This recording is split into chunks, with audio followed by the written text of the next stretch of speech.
Hello, and welcome to the Heart of Good Victory series. My name is Dr. Eunice Ofori, and here I share insights for my memoir, Good Victory, an African woman's journey of faith and endurance. In this 7th video within the series, I will respond to questions from chapter 6 of the book. Let's dive in. Let's jump to chapter 6. Finally, the second child we are waiting for is here. And a few months into his growing up, you just notice that it was a little bit unusual in terms of his developmental milestones. And then you found out eventually that he is ASD. And those who don't know what ASD is, autism spectrum disorder. Now, my question to you is, how have you navigated the complexities of parenting a child with autism, particularly in terms of finding the right support systems, therapies, and resources and whatnot? And what advice or recommendations would you offer to other parents who may be walking a similar path? Yeah, thank you for that question. And I think, right now, what some of the things that I'm doing at Tulane, I am coordinating their special education program. Special education wasn't even anything that was in my vocabulary. I had no idea and I had no connection with it. And I believe that God wanted me to understand that.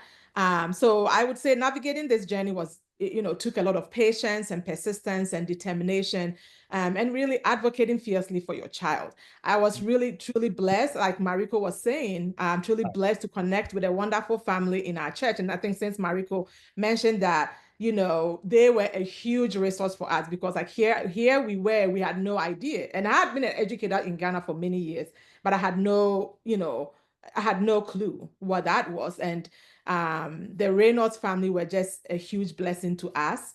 Their guidance and encouragement shared and their shared experiences became a true source of strength for us. So we reached out to educators, therapists, early intervention groups that really helped to support our child. And I firmly believe that faith and medicine can work hand in hand. Seeking professional help and therapies, early intervention makes a big difference in the child's life. So I still have faith. I still pray for my child, but I also believe that God provided, medicine and therapies and all of those for that. So my advice to parents would be to trust your instinct and receive the feedback. You know your child better than anybody else can. And sometimes we might not know, but somebody else might be able to know that. And you taking that feedback and acting on that feedback. And also acting early and explore the resources that are available, like I mentioned before. Foster a supportive home environment for your child. There's so many things. Like at a point in my life, you come to my home, it looks like a daycare because I have like task lists everywhere. I have like labeling everywhere. I was labeling everything in the house to kind of help my child to begin to connect the words to the item. Um, and I also want to also say that it's also important to find a community that you can share, a support community, online community, church family, families that are willing to share with you. I think has been the biggest uh, blessing for us in terms of caring for our child. That's definitely golden right there. And still talking about a child, there's something you wrote in page 54, which I want to read a little bit and just ask you for your comment on that. So on page 54, towards the end, you said that, one day he taught you a valuable lesson. When we had friends come over, a little girl asked if she could take a particular toy home. I said no, as it was new, and he loved it. The next day, I found the toy in his school bag while preparing his daily snack. When I asked him about it, he said, she really liked it and she can have it. He willingly laid down his comfort for someone else's happiness. This is amazing. I was just struck by this story, and I feel like it's a very good question to ask you. And the specific question that I actually want to ask you regarding this particular story is that what message or theme do you hope readers will take away, or people who are here will take away from this story, particularly regarding autism, empathy, and kindness?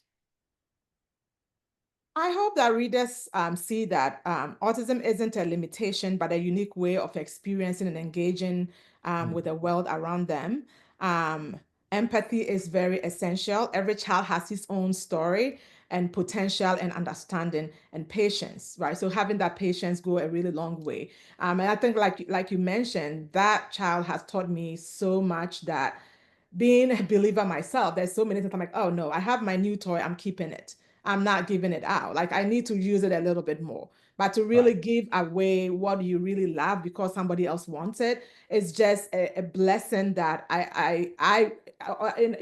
all of us really learn a whole lot from this child. So I hope that readers will be able to feel inspired to practice empathy, extend kindness, and advocate for inclusivity in your community, because sometimes it becomes very challenging if a child who has a form of disability is not able to unfold in the community. It is up to us to bring them into the Right. community and let them feel valued, that they also have something important to bring to to bring to the table.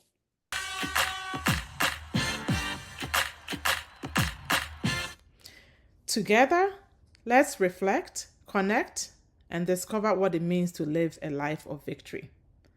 Remember, victory is within your reach.